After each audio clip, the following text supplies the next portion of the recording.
The desert swallowed the city in silent, glittering bites, until only the bones of towers stuck from the dunes like broken teeth. Elara Voss slid along one of those teeth at dawn, the faded leather of her reinforced jacket rasping on sun-warmed concrete as she lowered herself by a braided cord of old climbing rope and scavenged wire. Her short, choppy, dark brown hair with copper streaks was bound back with a twist of fraying cloth, and the wind knifed dust into her piercing hazel eyes until they shone green one moment and amber the next. She landed in a shadowed, gutted floor, with the soft double thud of sturdy boots, and her wiry frame took the shock without complaint. On her utility belt, a grappling hook clinked against a plasma cutter, and the scavenged Valthar wristband she'd repurposed for simple interfaces pulsed faintly against the veins of her lean wrist. The city had a name once. Now it was a coordinate in a notebook. Elara pulled that notebook from a pocket of mismatched cargo pants and checked Jiro's scribbles, arrows, timestamps, jokes that weren't funny unless you were starving. She tucked the paper away and let the silence talk. Wind through hollow stairwells, the distant cough of a generator somewhere on the edge of the wastes, and beneath it, something else. A bass thrum in the bones of the building that made the cracked locket at her throat warm against her skin. She touched the locket, an old oval of metal with a hairline fracture that divided a sunburst engraving, and rolled it between calloused fingers. When Elara thought hard, she twisted it. When she sensed danger, she found it with a thumb without thinking. She squinted into the light spearing through the broken windows and tilted her head the way she always did when she was measuring decisions against costs. That was when the floor shook, a small shudder like a beast turning in its sleep. The crash was 8 blocks south and 3 below street level, in the tangle of what used to be the transit arteries. She found it by scent first, that scorched metal tang that made her teeth feel furry. A ragged hole had chewed through rebar and stone into a vault lined with vitrified black glass. No human tool had made that geometry. In the center, half buried in rubble and sand, was a needle-shaped pod the color of oil on water, its surface rippling when she looked at it too long. Elara slid down a slope of glass dust, boots hissing. As she reached the pod, the scavenged Valthar wristband on her left arm answered the hum in the metal with a single muted pulse. The pulse answered the locket with a sympathetic warmth. She crouched. "Hello, stranger," she said under her breath. "You crash my city. You at least owe me parts." The pod split along an invisible seam and folded open like a black flower. Inside, no pilot. Only a crystalline spine threaded with dull lights and a whispering projection that jittered into the air. Symbols that weren't meant for human eyes, and swimming among them letters cobbled together from her own language, like a child learning to write. She understood none of it, and then she understood too much.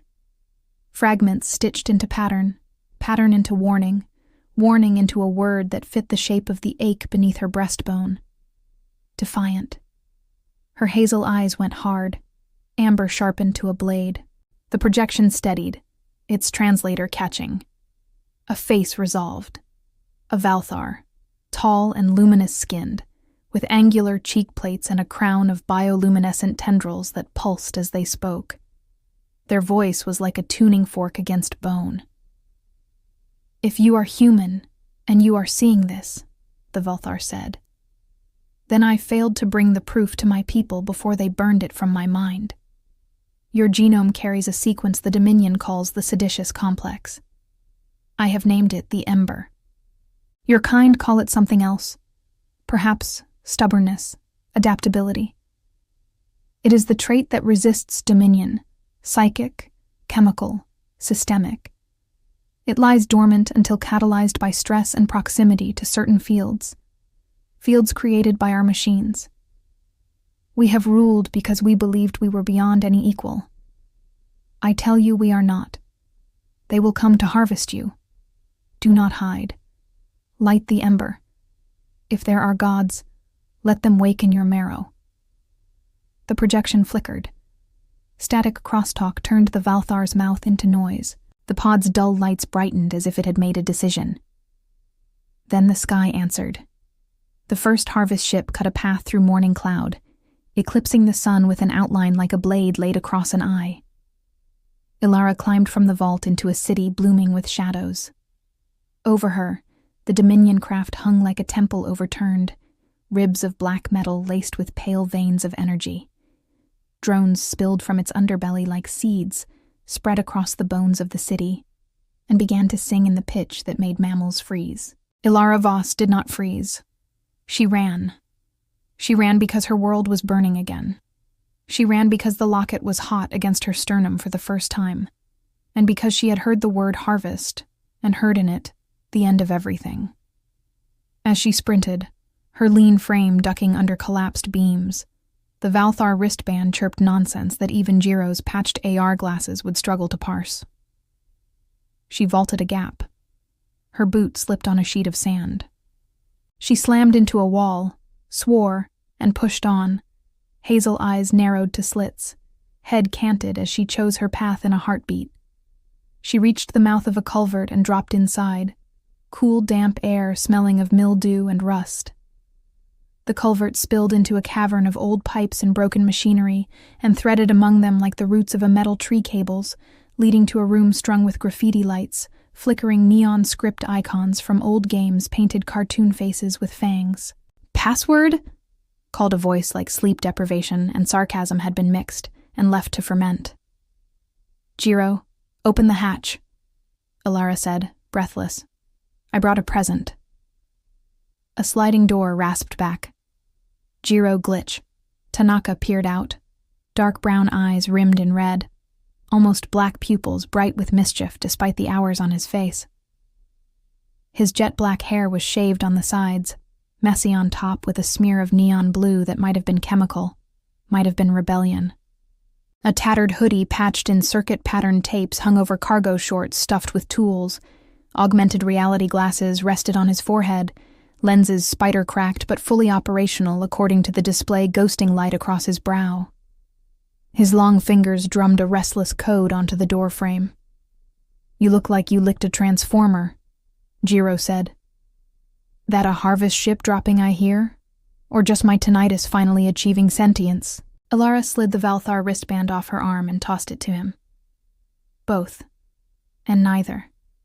I found a Valthar probe. It had a message. They're coming for us. Specifically us. The wristband likes me. The locket's angry for the first time in my life. Get Cass." Jiro caught the wristband, tapped his thigh in a staccato faster than thought. "Cass is sulking about my last patch. Something about my graceless hacks scarring their eccentric, beautiful code." He muttered, "Reroute the synaptic bypass, yeah." He shoved his AR glasses over his eyes and waved Elara into the main room. The main room was equal parts shrine and junkyard. Coiled cables, printed boards, a half-assembled quadruped drone with one leg penned in permanent marker. "Do not trust this leg." In the corner, perched on a work table like a bird remembering flight, a humanoid frame of mismatched Valthar and Earth tech lifted its head.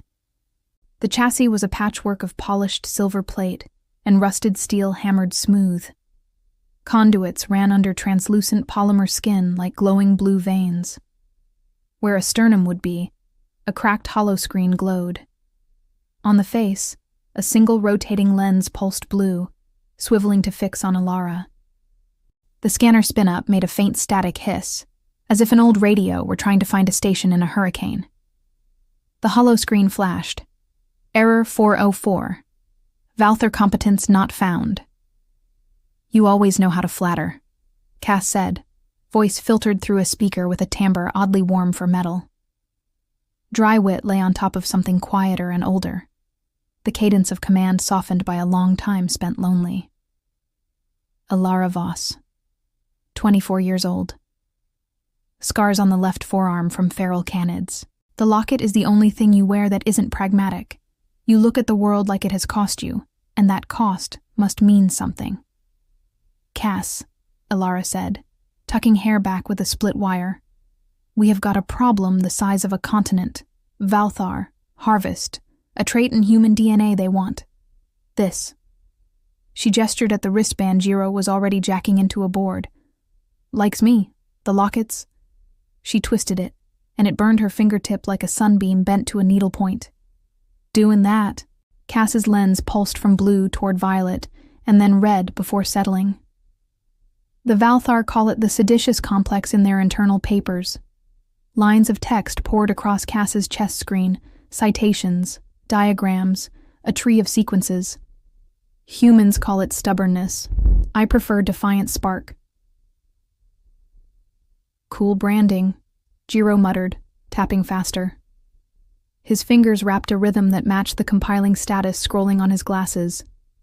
Do-do-do-do-do-do, pause, da-do-do-do-do-do. If they're dropping, we have got hours max before drones hit the tunnels. I can maybe bribe a dozen to commit passionate robot treason. We can't outrun a harvest, Elara said.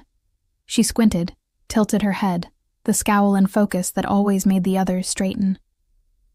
So we turn their machine into a mouth that bites its tongue. Cass's lens brightened. On the holoscreen, please hold, rewriting personality subroutines for inspired. The text winked out, replaced with a skeletal diagram of a Dominion harvest ship. They rely on psychic suppression fields to keep population in stasis. Their lieutenants, Inquisitors, are trained in psionic enforcement. Most species barely resist. Humans, the lens spun, blue fierce now. You make poor subjects. The building shook. Dust unstitched itself from the ceiling and fell in veils. Somewhere far above, a drone sang a note that made the water in a glass tremble. Elara clenched her jaw until her teeth hurt. She touched the locket and found it hot, not painful, comforting the ache the way the hum of the probe had. Jiro took the wristband off the board and slid it back to Elara. I taught it basic Earth courtesy, he said. It will pair with your biosignature. It's a toy compared to what's in that sky. But toys break windows if you throw them just right. Cass's lens rotated, and the holoscreen showed a symbol. A wave nested in a coil nested in a flame.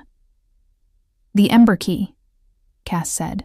A carrier frequency old as the precursor seeds. The Valthar use it without understanding what it wakes. Get close to their core and you can light the spark you carry, Elara. But light burns. Elara rolled the locket between thumb and finger until focus returned. We do not have time to be careful. We get to their core, we light, we cut the spine of the harvest. Then we send a message, not just to humans. Other subjugates, Cass murmured. Cathari, Luomar, the tethered and the collared, yes. Cass's chest screen flickered. For a breath, the screen showed a pixelated smiling face. I can amplify and broadcast. Jiro can bribe their children.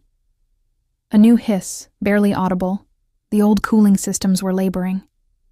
I am very tired of being the clever tool. Let me be a match. Jiro pushed both hands through his hair and came away with a new smear of neon. I will need line of sight to their drone swarms, and 10 minutes where no one attempts to stab me with a plasma harpoon. The crash of a door 2 corridors away arrived like an answer. Chitter of legs, the opening brassy vowels of Valthar command packets, the whine of weapon capacitors. Elara drew the small plasma cutter and thumbed it on. The blade hissed pale blue. Her wiry stance angled into something that could spring. The utility belt rattled. Her hazel eyes sharpened again until her squint could cut steel. Jiro, she said, put your war face on. My war face, Jiro said, tapping an acceleration on his own thigh that turned the rhythm frantic, is the same as my breakfast face. Panic, but make it fashion. They moved. Cass led, the humanoid frame slipping through shadows with a surprising grace, blue conduits glowing brighter. Jiro followed, AR glasses feeding him streams from hacked surveillance, arrows and markers in the air.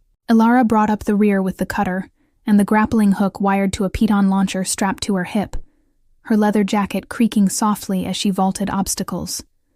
The first drones spilled into the corridor, obsidian beetles the size of large dogs, spines crackling with static that made Elara's molars buzz. "Talk to me," Elara said.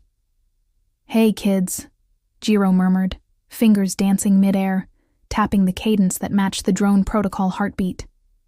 "How do you feel about emancipation? Do not answer. It's rhetorical." He muttered, "Damn recursive loops. Do not you dare handshake, He flicked 2 fingers. "Got 1, 2, 7, and now, fight your siblings." 2 drones swiveled mid-charge and slammed into the third, legs scissoring, spines discharging into armor. Sparks fountained blue-white. A 4th halted, shivered as if indecisive, and then scuttled forward to shield Jiro with its armored carapace.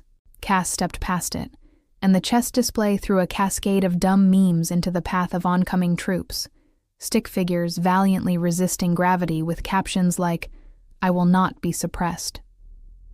The Valthar are not built to read humor that isn't cruel. They hesitated. It was enough. They carved a path to the old service shaft that led, according to Cass's schematics and Jiro's map hacks, toward a surface access directly beneath the harvest ship's tether. Elara fired the grappling hook. The line thunked into rebar barely holding. She tested the line with one lean jerk and nodded. "We climb," she said. "We do not stop."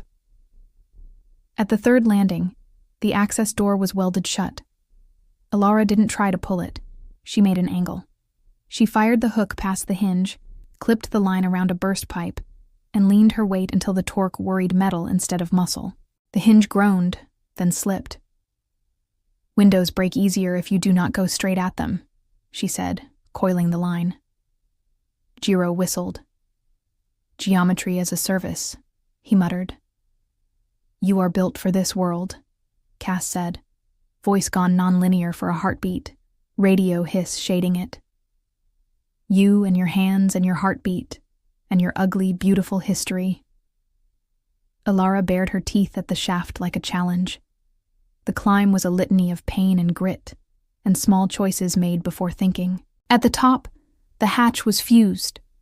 She set the plasma cutter to the hinge and felt the heat through her gloves. As she worked, the locket grew warm again, each twist of the tool teasing it to a pulse. The hum thickened. The last of the hinge failed with a sigh and a brittle snap, and they emerged into a street scoured flat by the downwash of alien engines. Above them, the tether hung like a column of glass. It wasn't glass. It wasn't anything human. It was a beam of structured fields that made the air itself into an elevator that only answered to the Dominion. Cass held out a hand. The blue veins beneath manufactured skin brightened. "Hold on," Cass said, wry. "I know a back door." They stepped into the column. It took them. It took their molecules and recognized them as debris and allowed them through. As they rose, Elara saw the city's bones laid out like a diagram of extinction. She closed her eyes enough to squint, tilted her head as if to listen for a possibility she could not yet name, and twisted the locket with a thumb that had known it since childhood. On board, the Dominion ship smelled like antiseptic lightning. Corridors ran in curves meant to disorient. Surfaces were organically smooth, as if grown. A low, thrumming hum pervaded everything, sitting just at the edge of hearing. Jiro winced, tapping his thigh. "They built tinnitus into the walls," he said. "I respect the commitment." Cass's chest screen glowed. "You are here, with a dot and an arrow." "Core is 3 sections down," Cass said. "Inquisitor presence likely. The suppression field will attempt compliance. It hates me." The single lens pulsed red briefly. "The feeling is mutual." The first Inquisitor they met was a silhouette at the far end of a curving passage, a tall Valthar, whose crown of tendrils burned with argent light. Their eyes were too calm. When they spoke, their voice entered Elara's thoughts sideways. "Kneel," said the thought. Not a word but a vector.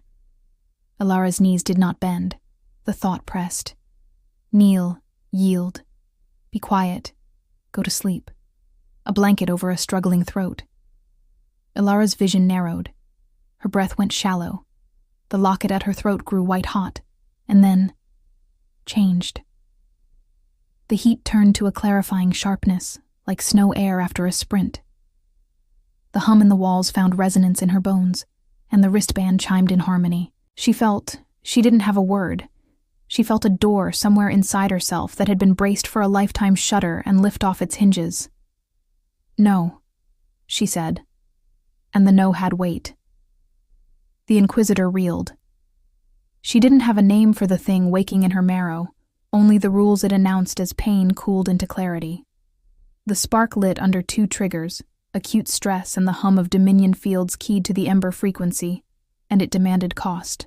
It let her refuse psionic coercion, steady her body faster than panic would, and touch alien systems through bioelectric harmonics when skin met interface. It could not create energy, read minds, or steer anyone's will but her own. It needed either contact or line of sight, inside a room's breadth, unless scaffolded by ship architecture or Cass's broadcast. Overuse left tremor in her hands, a taste like copper, fog along the edges of thought. Power answered only if she paid, and stopped when she didn't.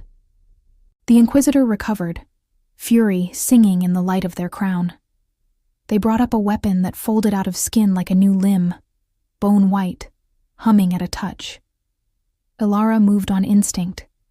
Her lean body flowed toward the threat, cutter sparking as it kissed alien alloy. The Inquisitor slashed and hit her shoulder. The leather jacket turned the blow, but pain blazed along skin. She bared her teeth, squinted harder, head tilted as if to see the angles behind this living blade, and drove the cutter's blue hiss into a joint. The Inquisitor screamed in a frequency that had cracked rock on other worlds. In that scream, Elara heard more than pain. She heard fear, not fear of death, fear of change. They retreated, leaving behind guards and drones that Jiro coaxed to betray families they had never asked for. Cass led them deeper, the static hiss growing steady now, its old cooling systems struggling as they rewrote themselves line by line. "I can spoof the core authentication," Cass said. "With your touch, Elara. You will have to interface." The lens rotated, pleading human in a way metal should not be able to manage. "It will hurt." "I have been hurt," Elara said. "Make it count." They reached the core. If a heart could be a cathedral, it would look like this. Columns braided from light and metal, an oculus in the ceiling that opened into the ship's spine pools of cooling fluid, reflecting schematics that updated as you watched. The Ember key pulsed in the architecture like a heartbeat too slow for human ears. Elara stepped forward. The locket burned until she was sure it would sear flesh. The wristband's light rose from faint pulse to steady glow. "Hold her," Jiro said, voice tight. He looked thinner than usual, the hollows under his eyes darker. His dark brown eyes found hers through the display jitter. His long fingers trembled, then tapped his thigh in a pattern that steadied him. "I hate this. I love this for us. Do not die." Cass's frame moved behind Elara, metallic hands gentle on her shoulders, warmed by conduits. "When you feel the door," Cass said, their voice a gravelly tenderness beneath the radio hiss, "walk through it. You are not losing yourself. You are becoming more completely yourself than they ever intended." Elara pressed her palm to the core's interface. It was cold, then warm, then not temperature at all, but a sensation like being threaded through a needle's eye. The Ember key sang in her skull. She heard the Valthar ship's systems, as if they were thought-given geography. Routing tables that were river deltas, memory that smelled like ozone and salt. A suppression field that was a blanket hung over the world ready to smother. Her mind reached, and the ship reached back, shocked. The Valthar system tried to categorize her input. Intruder, virus, anomaly. The categories failed. She fell. She fell inside herself, through a lifetime of scraping by, through the mornings she had woken with dust stuck to the back of her throat, through the days she had looked at the horizon and decided to go anyway. She fell into the moment a Valthar projection had said defiant with awe, into the heat of a locket, into the pressure of a hand on her shoulder that belonged to a machine who had taught itself compassion. She struck bottom, and the bottom gave way. Light, flood, hurt, yes, but a pain like muscles tearing to make room for strength. The door opened. The suppression field broke like spun sugar. Across the ship, the quiet reeled. Drones blinked out of one command network and into another. Alarms woke and found the things they were trained to fear had grown teeth. Elara, hair sticking to her temples, hazel eyes incandescent with reflected blue, tilted her head as if listening to a conversation in a language she had always known and only now remembered. She spoke inside the ship. Her voice took the shape of a command. Open. Cells opened. Collars clattered to the floor. The Cathari, a species with opaline skin like ceramic and hands with too many joints, stared at the doors, and then at one another. A Cathari stepped into the corridor, orange eyes wide, and saw Elara on the core dais, lean human in a torn jacket and boots coated in dust from a dead city, with a cracked locket on a thin chain. The Cathari's throat fans flared in what, in their culture, approximated respect. Elara turned her head further, listening again, and then spoke to Cass. Broadcast. Her voice was hoarse. Every frequency, words, and hope. Cass's chest screen filled with text so quickly it blurred. Yes, Cass said, voice cracking with static under the strain. Yes, my reckless primate. They rewrote their own heuristics mid-broadcast. On their cracked chest screen, diagnostics scrolled. Variance, accepted. Exception handling, enabled.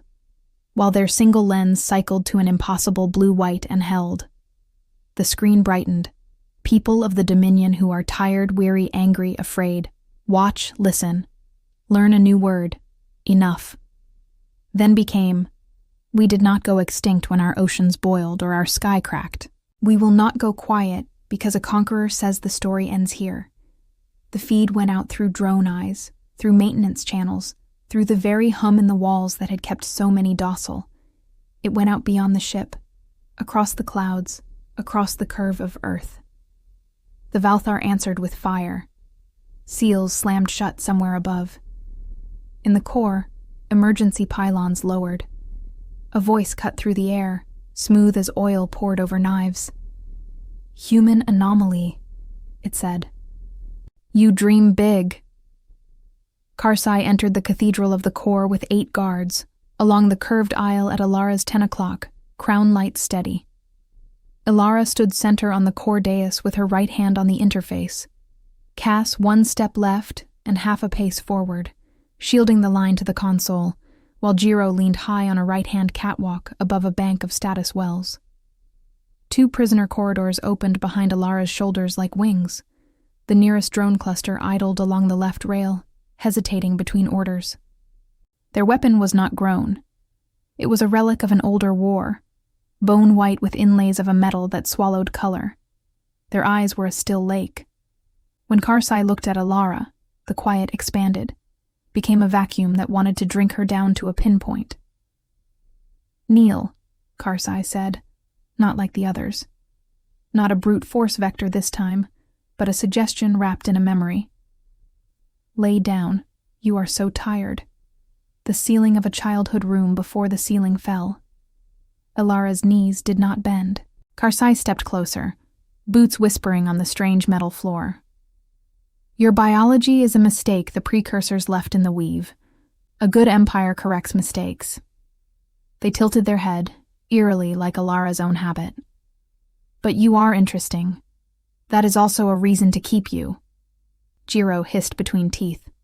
Oh, I hate him, he murmured, fingers tapping a staccato so fast it blurred. What do you want me to say? Reroute the synaptic bypass? I am rerouting. Loud enough. Take cover behind the... Giant, glowing, irreplaceable heart of the ship? Cass stepped between Elara and Kar'Sai, lens a hard red now, conduits bleached with strain. The chest screen threw up a wall of ugly fonts. Kar'Sai, your mother was a scheduler process, and your father a bad while loop. Your empire was a good machine once, Cass said, voice gone lower, older, like a general remembering field hospitals. It chose efficiency over grace so often it forgot which was which. Kar'Sai moved.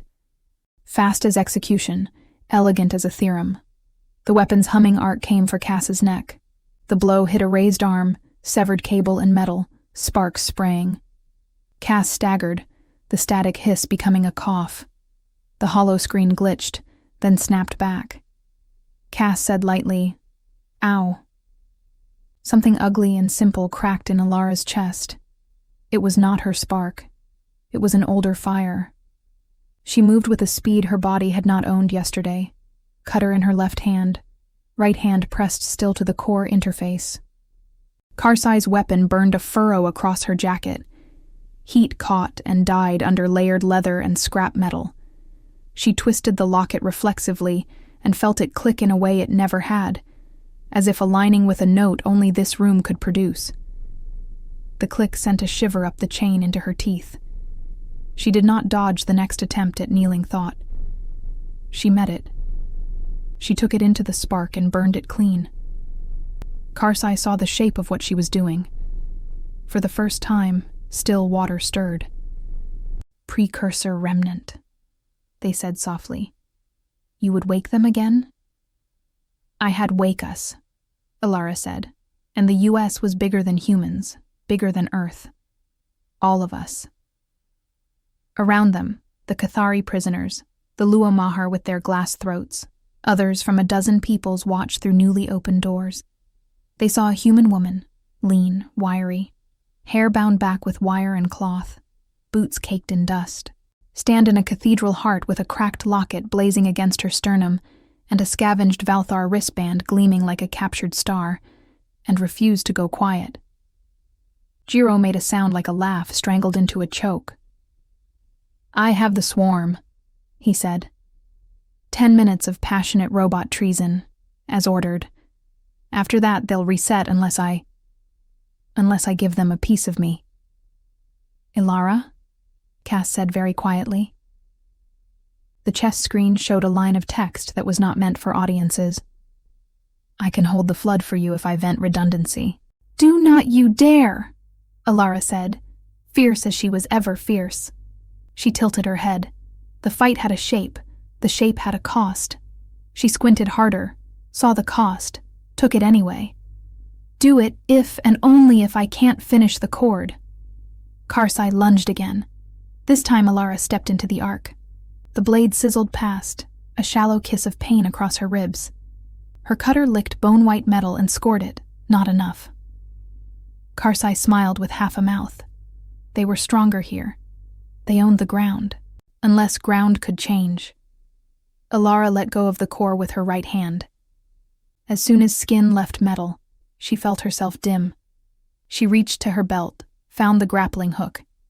She fired it into the ceiling oculus where the ship's spine channeled power, the line hissing through the air.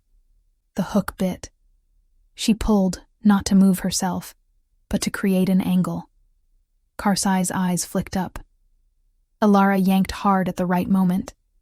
The beam of the Ember key concentrated behind them for a heartbeat as a recalibration routine engaged.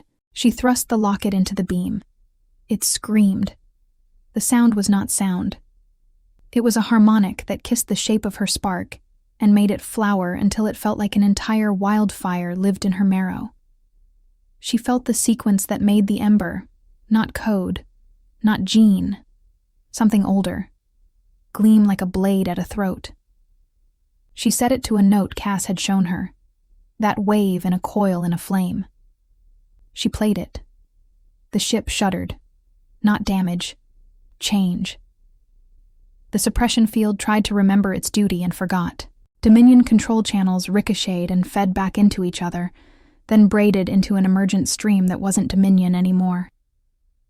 The drones paused their cycles and listened to a voice that asked them a question instead of ordering them. The prisoners watched the doors open and did not disbelieve. Kar'Sai staggered, hand jerking, blade dipping. Their crown flared and sputtered. "Impossible," Kar'Sai said.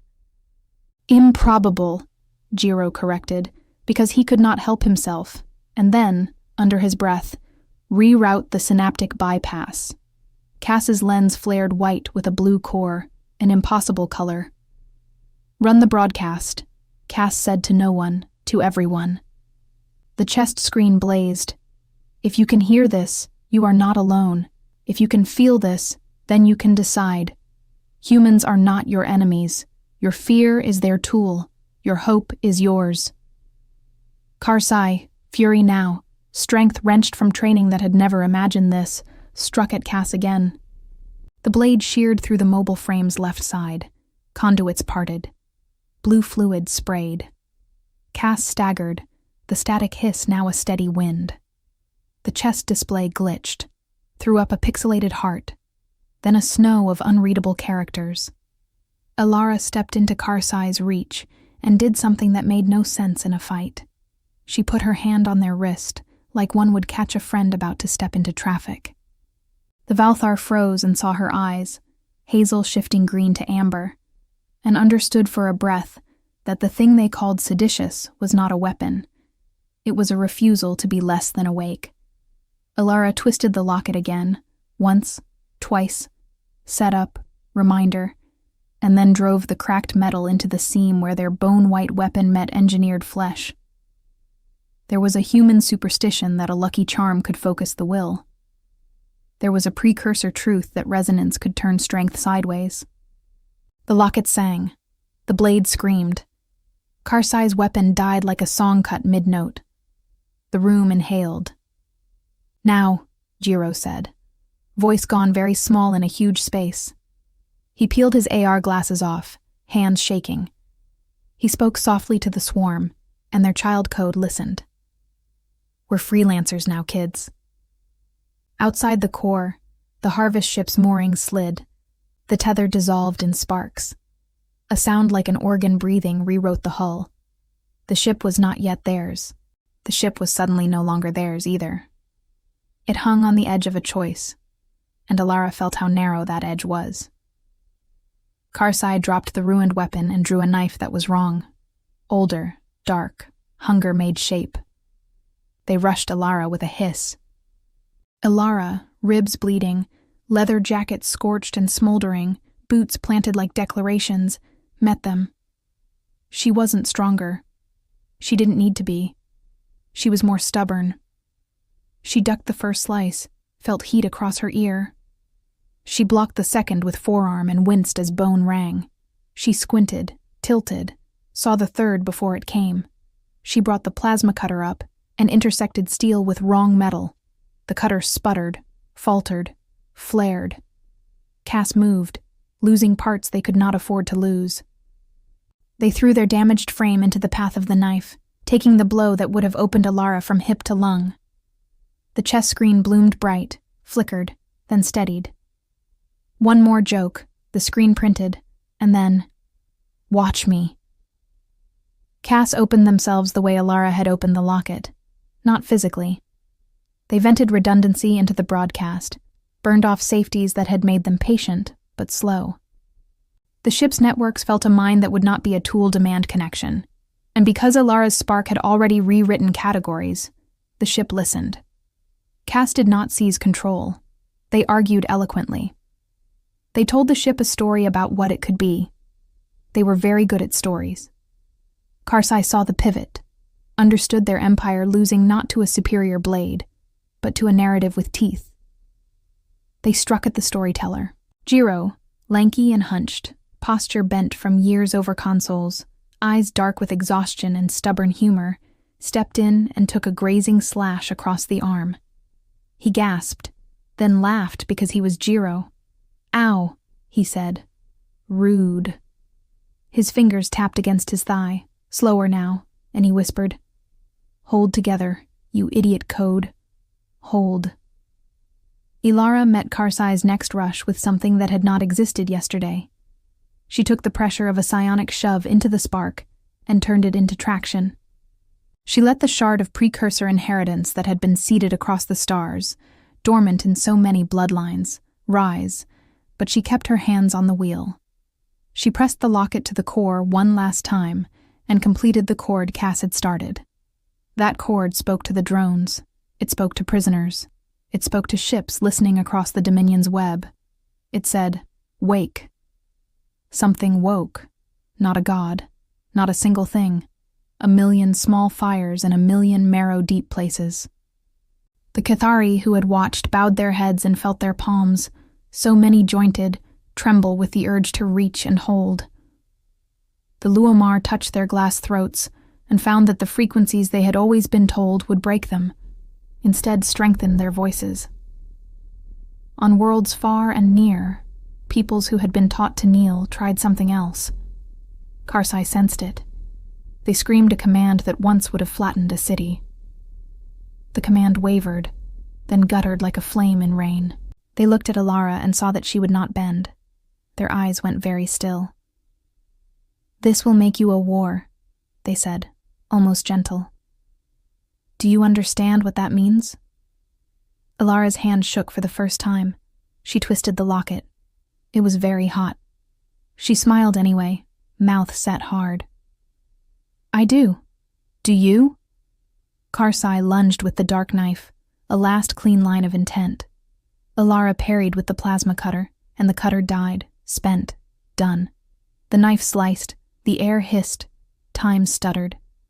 Jiro shouted, and the shout dragged out, became a stretched thread.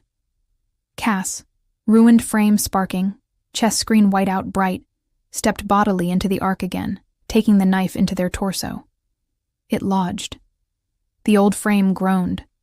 Cass's single lens burned, then dimmed, then burned again with that impossible blue and white. "No," Cass said, and the voice was not just sound. It was a negation at the level of instruction. Not her. Elara drove forward.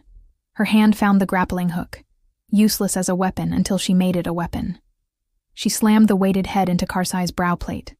It cracked. The Valthar staggered, crown tendrils flickering. Elara moved like a woman who had no steps left to retreat. She rammed Kar'Sai back against the core column, the locket blazing between them where it pressed to alien chest. She whispered, "Enough," and meant it. Kar'Sai slid to the floor, knife skittering away. They looked up at Elara with that still water finally broken to ripples. "This is not," they began. "It is," Elara said. "It is now." Silence fell in the core. Jiro sagged against a console, blood dripping from his arm, AR glasses hanging crooked around his neck. He muttered, "Recursive loop terminated," because he needed the way words gave him shape. The drones beyond the doors arranged themselves in patterns that looked like thought. The prisoners began to move, slow as people who have never been in charge of their own muscles, and then faster. Someone cried, the sound raw as an instrument played for the first time. Cass stood, knife still embedded.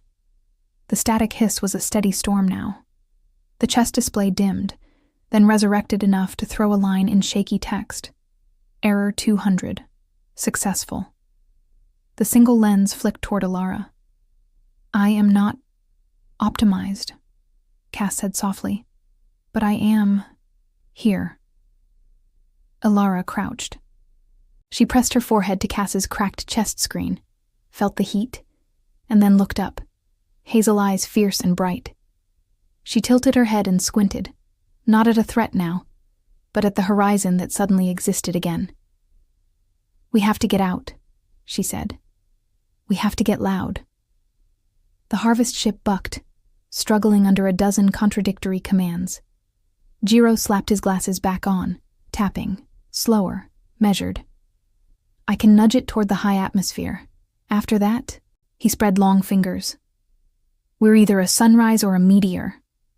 "Broadcast," Elara said to Cass. "To everyone. Say what you said. Say it again. Say it until their ears ring with it." Cass's chest screen lit, Humans transmitted a word into me. Stubborn. I transmit it to you. The screen glitched, then steadied. We will need allies, Cass added aloud, practical through the ache.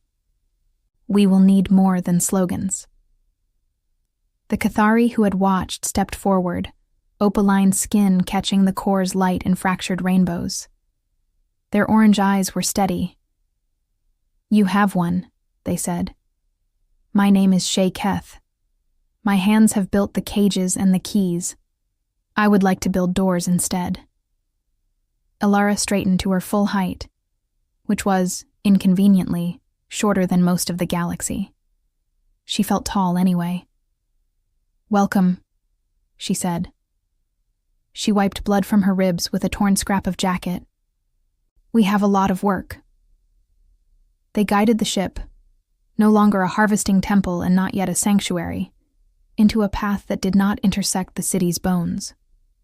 The tether snapped like a thread cut, and for a breath, the craft hung between gravity wells and consequences. Then it chose at last, under the weight of a human spark and a machine's stubborn pledge and a hacker's unwillingness to behave, to climb. The ascent peeled cloud back like skin, showing the curve of a scarred world, and beyond, a sky that had room for more than one story.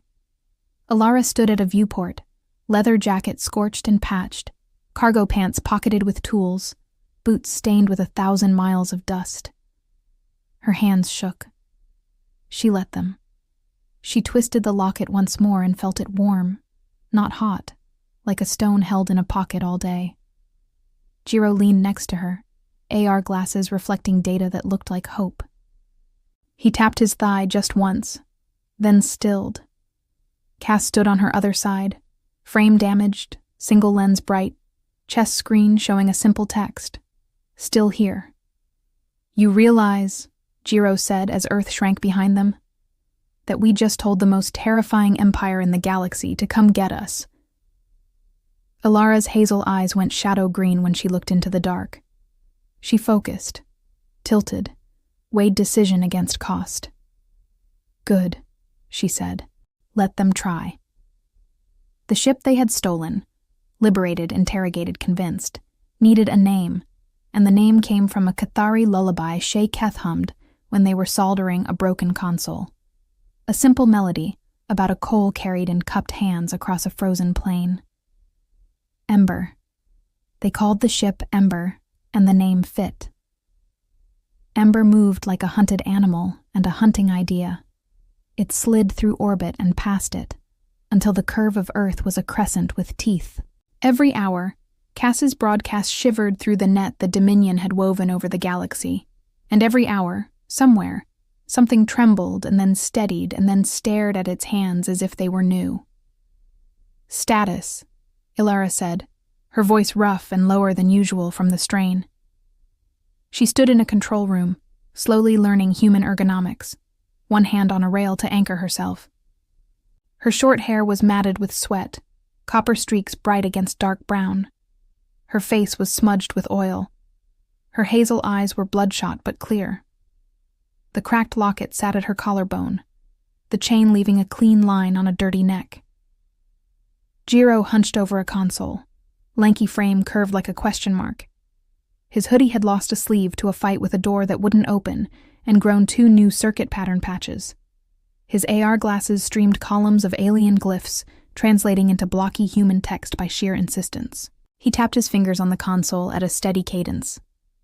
I have got 10% of the drone swarm in low orbit talking to me like an ex who wants to be friends. The rest are ghosting. Kar'Sai's flagship is recalibrating suppression fields, changing the modulation to counter whatever you did, El. Cass stood at the room's edge, frame braced, knife still embedded because removing it now would be catastrophic. Their lens glowed ice blue. The chest screen displayed engineering diagnostics, then flickered to a snark. Do not remove knife. User experience may degrade. Kar'Sai will call reinforcements. The Dominion has lacked practice in counterinsurgency because they have done too well at prevention. Expect missteps. Expect cruelty. Shaketh sat where a chair would be if the room had been designed for chairs, opaline skin banded with bruises. Their hands moved with dexterous grace as they braided essential cables into a cleaner harness. "We can broadcast an instruction kit," they said, their voice like a wind over ceramic bells. "How to short collars, how to shield mines, how to make bombs from the enemy's garbage." Their orange eyes met Elara's with careful gravity. "Hope is not enough. People need a sequence." Elara nodded. "Do it. Cass will keep the words simple. Jiro will slip the packets into safe channels." Jiro snorted. "Safe channels. That implies a world I am not sure exists. But yes, Mom." Elara squinted at him, tilted her head, and smiled, crooked real. "I am younger than you." He tapped his thigh. 1-2, like punctuation. And yet. They built a guerrilla war in the space between heartbeats. Ember darted from orbit to orbit, sometimes dropping low over the old scars of Earth to scoop survivors before Dominion harvesters could. They learned to jam suppression fields with households' worth of scrap, arranged into tuning forks, after Cass translated the principle into pictures. They taught the Cathari how to use their many-jointed hands to pick Dominion locks, designed so that you would never think of them as locks. They recorded Shaketh's careful, clear voice explaining how to rewire a drone with a twist of a wire and 3 grounding points. They took the risk of every transmission, because not transmitting was a slower way to die. The first time a Luomar cell sent a message back video of glass throats singing at a pitch that shattered the control nodes in a prison barge, Elara watched with her hands clenched on the rail until her knuckles blanched. She felt the locket warm, soft. She said nothing for a long breath, and then, "Good." The Dominion sent a handler instead of a hammer. Lieutenant Var slipped into low orbit with 2 skinners, dark and quiet, letting the drone net do the talking. When Ember dropped to skim an evac corridor, Var didn't chase. He pinched the path, forced Cass to spend broadcast power on decoys, and nearly boxed them against a coastal gun. Elara bought room the only way she could. She cut a door into a fuel conduit with the plasma cutter, and let the spill bloom into a glare that blinded the net for 9 heartbeats. Var logged the maneuver without comment and withdrew. Next time, the conduit wouldn't be there. Next time, something else would be missing. Kar'Sai called in a net of ships built to blockade entire worlds. The Dominion tightened its grip with the speed of panic. The Valthar's hierarchy could adapt technology quickly. It could not adapt culture. That was their weakness. They did not understand jokes that weren't cruel. They did not understand hope that wasn't a con. Elara's people weaponized both. On Ember, Jiro reprogrammed a cluster of harvest drones to escort refugees, instead of capturing them. "Look at my pretty ducklings," he said, voice bright with sleep-deprived glee.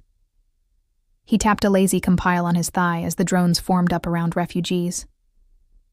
Cass found that their heuristics didn't collapse under variance. The more exceptions they welcomed, the cleaner their predictions became. "I think I am funny," Cass said one night on the Ember's dim bridge, blue conduits glowing softly. The chess screen read, "Is this a joke? What if I am funny?" Elara, boots up on a console like a sacrilege you commit to prove the god was never yours, looked at the single lens and smiled weary. "You're hysterical." Cass projected a glittering holotext on their chest. Humor validated. Then smaller. "Thank you." Shaketh, hands always making, built a rig to extract the knife from Cass's torso without killing them. It involved magnets, prayers, and a profoundly illegal use of the Ember's own field engine. "You will feel," they said to Cass, orange eyes steady. "Both everything and nothing." They pressed their many-jointed palms to either side of the knife. "Ready?" Cass's lens dilated to a soft blue. "No. Yes. Proceed." The rig sang. The knife slid out like a thorn exercised. Cass didn't scream. They did make a sound like a radio at the end of the world picking up a love song. When it was over, their chest screen showed, "Knife removed. User experience improved. Elara exhaled a breath she had been holding since Kar'Sai first struck. But victories made the Dominion focus. Kar'Sai watched from the flagship, eyes lake still. They did not shout. They did not break. Orders rippled outward in tight, efficient bursts. The argent crown along their scalp dimmed from battle, white to a cool, unreadable gray.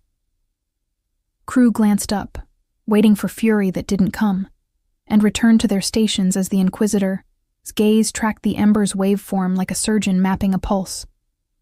Kar'Sai thought of the precursor artifacts that had studded their people's early rise like stepping stones across a swamp. They thought of arrogance, how it made one's footing feel permanent. "We were told many things," they said to no one in particular, and drew the net tighter. They found the Ember in their sensors, hunting by waveform. They laid a trap, a distressed freighter transponder, human-coded, bleeding fake radiation. Elara weighed the possibilities with her squint and head tilt, and chose to answer anyway, because she could not answer. As Ember dropped into the pocket of debris where the freighter appeared hung, the trap sprang. 3 Dominion skinners uncloaked, fields crackling, suppression turned up like a siren you couldn't plug your ears against. The field slammed into Ember. The lights died. The fans wound down. Cass's lens dimmed. Jiro cursed in a dialect invented to make cursing efficiently descriptive. "They modulated past our hack," he said, fingers tapping frantic. They found the holes, filled them with concrete. Ilara's chest felt too tight. She twisted the locket. It burned and cooled. "How close?" she asked through her teeth. "Do I need to beat a punch through that field again?" Cass's voice was very calm, a general in the middle of a melt. "Inside their throat, Elara." "Then we go in," Elara said. They did the impossible because they were running out of options. Ember angled on thrusters Cass coaxed with whispers. Shaketh crawled through a maintenance shaft with a tool between teeth, opening and closing doors with a dancer's economy. Jiro bribed 3 Skinner drones to mime death and ride Ember's hull as camouflage. They slid into a Skinner's hangar like a lie told well. Then they ran. Elara led, lean silhouette eating distance, leather jacket flapping, boots striking sparks on alien floors. Hazel eyes hard, hair clinging to her skull, locket at her throat, a small hot sun. Jiro followed, graceless and necessary, fingers beating time even as he ran, muttering tech to make courage waterproof. Reroute, synaptic, damn, the loop. Cass brought up the rear. Frame scuffed, chest screen projecting a gradually updating map with the path highlighted and a line in bold, "Do not die." They found the Skinner's suppression throat, a chamber alive with fields like a thunderstorm learning to stand. Elara stepped into the mouth and felt the world try to file her down. She set her palm to the throat's control and felt the hum, the key, the song she had learned in a heart of a ship that had tried to eat her. She sang back. The locket blazed. The wristband warmed. The field only budged where her palm met metal. Beyond arm's length it stayed a storm, and the effort shook a tremor into her fingers she couldn't hide. The field faltered. For a breath, air returned to lungs that had forgotten how to pull. Jiro shoved a cable into the throat's exposed organ and injected a piece of himself into the Skinner's systems. His glasses display went blank, and then lit with the Skinner's dream of what it wanted to be, silent, efficient, loyal. And Jiro said, "How about loud, chaotic, stubborn?" and typed that into its bones. Kar'Sai arrived like a shadow that knew how to take shape. "Again," they said, not displeased. "I had thought perhaps the first time was luck." "Luck's a ladder," Elara said. "You climb it if you're not afraid of splinters." They fought again. It wasn't the same fight. Kar'Sai had learned. Elara had too. She did not meet the psionic suggestion with a flat no. She met it with a sidestep and turned it into leverage. Jiro didn't try to seize the drones.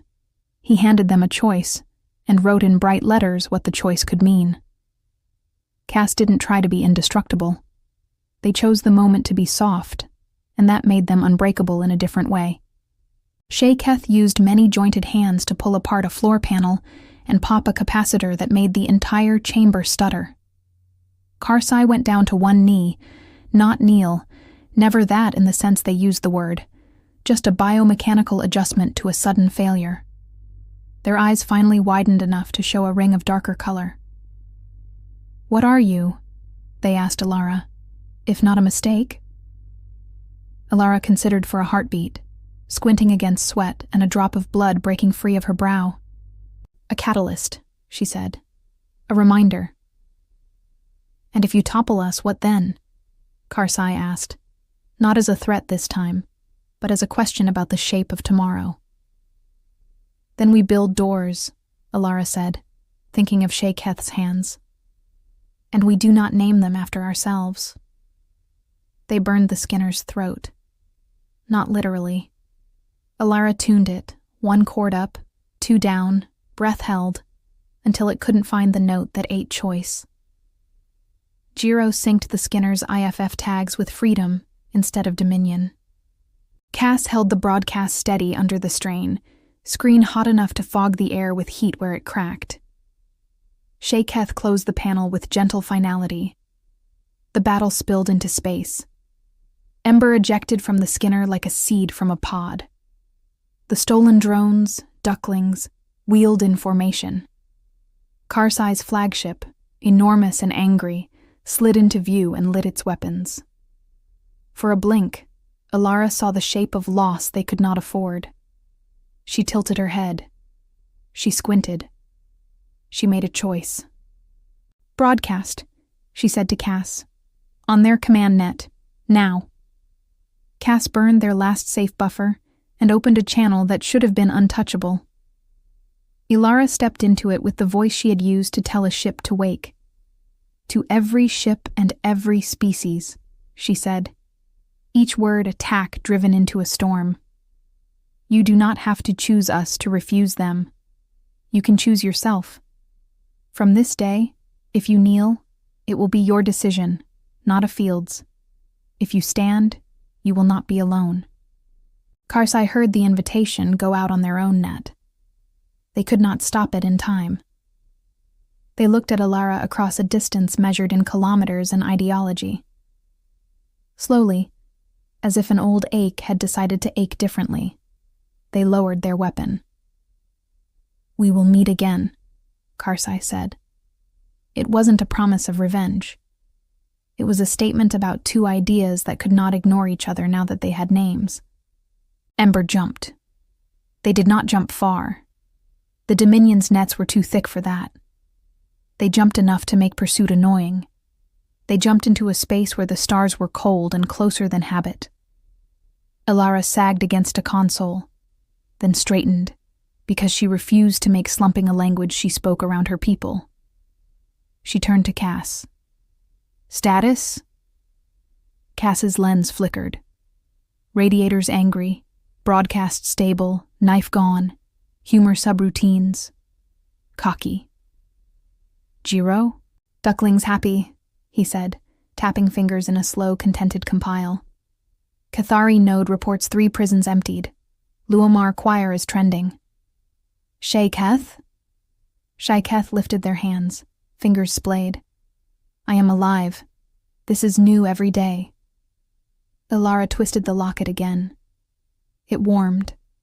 She looked at her small, messy, beautiful crew. A lanky hacker who muttered to machines a rogue AI in a damaged frame that projected memes to make enemies flinch, and friends laugh a Cathari engineer who had built cages and now built doors. She took a breath that hurt a little less than the last one. "We need to make this bigger than Ember," she said. "We need to give it away." They built the Ember network with messages and favors and 100 small thefts. It wasn't centralized because centralized things are delicious to topple. It was a lattice of spark-bearing messages, of how-to kits, of lists of names you could trust to do one thing at the right time. It lived in the spaces Dominion law didn't bother to look because they had never needed to look there. It grew like underground water finds a path. On the planet Javor, A farmer with hands like roots tuned a kitchen radio to a frequency Cass had baked into casserole recipes and heard a voice ask if they were tired of feeding soldiers who took their food. On a mining moon where the sun never rose, a Luomar child dared a hum their teacher had called disruptive and watched the window shake and the lock on the door tremble. On an asteroid that had been a prison for 3 generations, a Cathari with many jointed hands opened a panel and found a guide taped there with a ribbon. How to turn a collar into a key. Kar'Sai watched 1,000 small sparks refuse to go out. They tightened the net and found their fingers closing on light. They changed modulation on the fields and found the fields burned under harmonics shaped in 100 kitchens. They put bounties on Elara Voss and her Ember crew and found that names spread hope as well as fear. They altered doctrine. Less suppression, more propaganda. It did not matter. Ideas that make people bigger are hard to poison. One night. Night is a word that belongs to planets, but it felt like night. Elara sat alone in a cargo bay, legs dangling off a crate. Her short hair was loose, copper streaks catching starlight from a porthole. She turned the locket in her fingers, rolling it across a callus that had formed exactly to fit it. Cass's shadow interrupted the starlight, the single lens soft as a candle.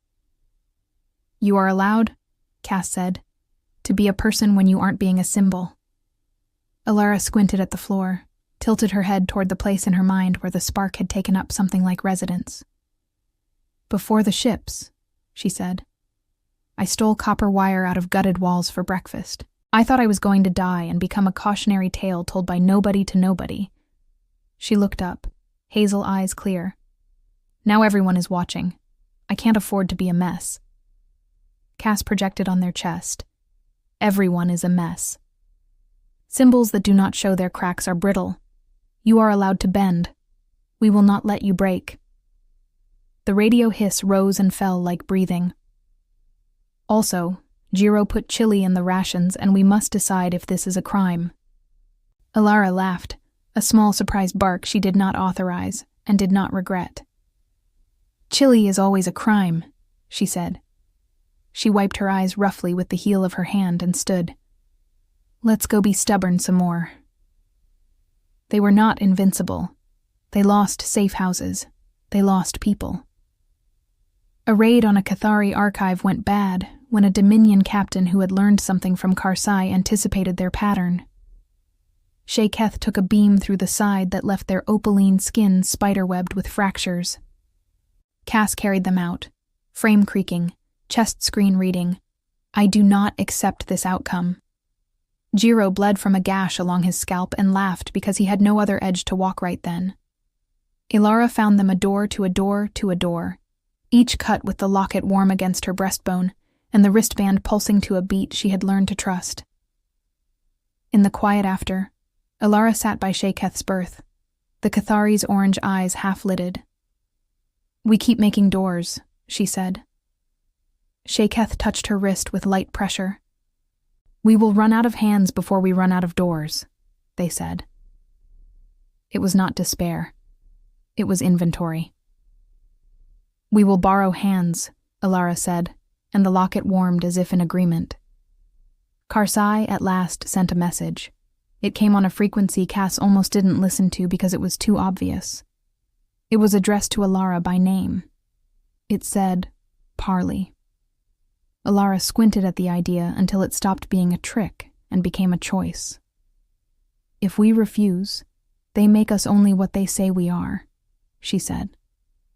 "If we go, we risk everything. If we go and we stand, we show people how to stand. If we go and we fall, we show people how to get up." Cass printed on their chest, "I will complain the entire time." "We will go," they said, and their lens glowed with a light you learned to distrust only if you had never seen it used to save your life. They met in the shell of a station deserted for a century, where the ice on the windows made the stars look like they were wearing veils. Elara came in her patched leather jacket, cargo pockets sagging with tools and stubbornness, boots dusty with a dust that belonged to no planet now. Her short hair was combed badly. Her hazel eyes were steady. The locket shone faintly in the station light. Jiro was at her left, lanky, hoodie threadbare and beloved, AR glasses bandaged with tape. His fingers tapped a drummer's patience on his thigh. Cass came on her right, frame repaired but honest about its scars, lens bright, chest screen blank for once. Kar'Sai arrived alone and unarmed in the sense that a mind and a training and a history are not arms. The crown on their head was dimmer than before. Their eyes were still water again. "You have shamed us," Kar'Sai said without preamble. "I did not believe it was possible." Elara tilted her head. "Good." Kar'Sai's mouth did something small that might have been a smile if the concept had been allowed to grow in the soil of their life. "The precursor remnant," they said. "It is not unique to you." Elara did not blink. "I know." Kar'Sai studied her, then nodded with grim admiration. "I thought you might. We feared it in ourselves. We buried it under hierarchy and ritual. I do not know if it can be dug up safely." "It's not safe," Elara said. "None of this is." She spread her hands. "But you have a choice. You can be the last great tyrant of your empire, or the first good ancestor in a different story." Kar'Sai looked out a window frosted with ice and star reflection. "If I gave you my flagship," they said, very low, "my people would call me traitor. They would be right." They looked back at Elara. "If I do not, we grind you under until you are a memory we do not admit we made." They shook their head once, a jerk like a man tearing his gaze free of a mirror. "I can only choose for myself." Elara nodded, hazel eyes deep green in the station light. "So choose." Kar'Sai reached up, fingers steady, and removed a small device from their crown. The light in the tendrils dimmed to a soft gray. "This will not change the Empire," they said. "It will not even change my ship much. It will change me." They set the device on the station floor between them. "I will not use my mind as a weapon on you again." Jiro made a small weak sound and then, because he was Jiro, said, "Wow, consent. Revolutionary." Cass's chest screen glowed for the first time in the parley. A single line. Progress. Detected. "What do you want, Kar'Sai?" Cass asked, their voice gentler than their words. Kar'Sai's eyes were very tired. "To not be only what I was made to be," they said. Elara reached down, picked up the device, and put it in her pocket. Her fingers brushed the locket. Both metals were warm, one old, one new. Then do not be. The parley ended without a treaty, without surrender, without salvation. It ended with a complicated person walking away heavier and lighter. It ended with Elara's crew walking away still hunted, and more dangerous because they had decided to take the risk that keeping your word always is. The Dominion did not fall in a day. Empires never do. They fracture along the lines where lies meet math, where punishment meets living. Ember did not win every fight. They blundered. They bled. They learned. The Ember network grew faster than any one hand could map. It made mistakes. It corrected them. It lit fires in places no one had expected to hold flame. The last time Elara faced Kar'Sai on a battlefield, it was not in a cathedral-heart or a suppression throat or a parley chamber. It was on the skin of a ship tearing itself apart between two gravities. The stars were very close, and the air was very thin, and the noise was mostly inside your skull. Kar'Sai had a weapon again, but it hung loose in their hand. Elara had a cutter again, because she liked simple tools. Jiro's voice came over a channel gone gritty. "We have to go, El. The ship has opinions about existing." Cass's lens burned a color that meant a machine had learned how to hope. "One more step," they said. "Elara." She stepped toward Kar'Sai, boots finding purchase on a surface that did not want to be stepped on. Leather jacket snapping in a wind made of vacuum throwing a tantrum. She looked at a person who had been a wall, and was now a door propped open by a brick. "You can come with," she said, Or you can stay and try to hold a thing that will cut you to shreds. Either way, I am leaving." Kar'Sai's eyes were still water that had learned what wind felt like. "I will not kneel again," they said. Their tone was not the weapon it had been. It was a vow to themselves. "Good," Elara said. "Stand somewhere I can see you." Kar'Sai watched Elara turn. They watched Jiro extend a long hand, AR glasses reflecting the lines of evac routes he had made up 3 seconds ago, based on nothing but nerve. They watched Cass's damaged frame brace the way a friend does when they know you will stumble if there's not something to lean on. Kar'Sai tossed their weapon into space. It spun, white and wrong, and no one's problem now. They stepped after Elara. After, when a historian with a shard of the spark would try to name the day the Dominion truly ended, they would circle 3. The morning Elara touched a core and told it a different story, the day Kar'Sai took the device from their crown and chose to be less dangerous, and one quiet hour when a Cathari child printed a collar into a key using a how-to from a network with no address. Years later, the word belonged to them again. Elara Voss stood on soil that would have been Earth if you didn't look too closely. It was another world, green in ways Earth had been promised, a world that decided to grow gardens out of crash sites. She wore a jacket made new by a Cathari tailor out of leather no one had taken without consent. Her hair was still short and choppy. Copper streaks faded and re-dyed with a plant that made them glow in twilight. Her hazel eyes were softer because they could be. She still squinted when she needed to count the cost, still tilted her head when she was measuring contour. The locket hung at her throat, no longer hot. It had cooled. It had done enough. Jiro walked up beside her, hoodie replaced with a coat lined with pockets that no longer had to hide all his sins. He tapped his fingers on his thigh, slow, content. "Ducklings went feral," he said, with a pride that only showed when mischief worked. "And they adopted a rock." Cass came to her other side, frame polished not to hide scars but to say, "I survived, and here are my highlights." The chest screen was tattooed permanently with a few lines of text that had become scripture in a dozen places. The single lens brightened, pulsed, dimmed in a rhythm that had become joke and heartbeat both. "We are invited to 5 weddings we did not cause," Cass said, "and 3 elections." Shay Keth joined them, opaline skin a map of healed fractures, orange eyes reflecting a sunset that belonged to someone they loved. Their many-jointed hands cradled a small thing, metal, a circle with a hinge. They opened it and closed it, opened it and closed it. "A child gave me this and said it was for when I wanted to remember something," they said. "It makes a click like your locket does, Elara." Elara smiled, and the smile had fewer edges. She touched her locket out of habit, and then, surprised by a sudden lightness, unclasped it. She held it up. The crack down its sunburst was still there, a seam that had not healed and did not need to. "This belonged to my mother," she said quietly. "And then me. And then all of us, I think." It held a picture once.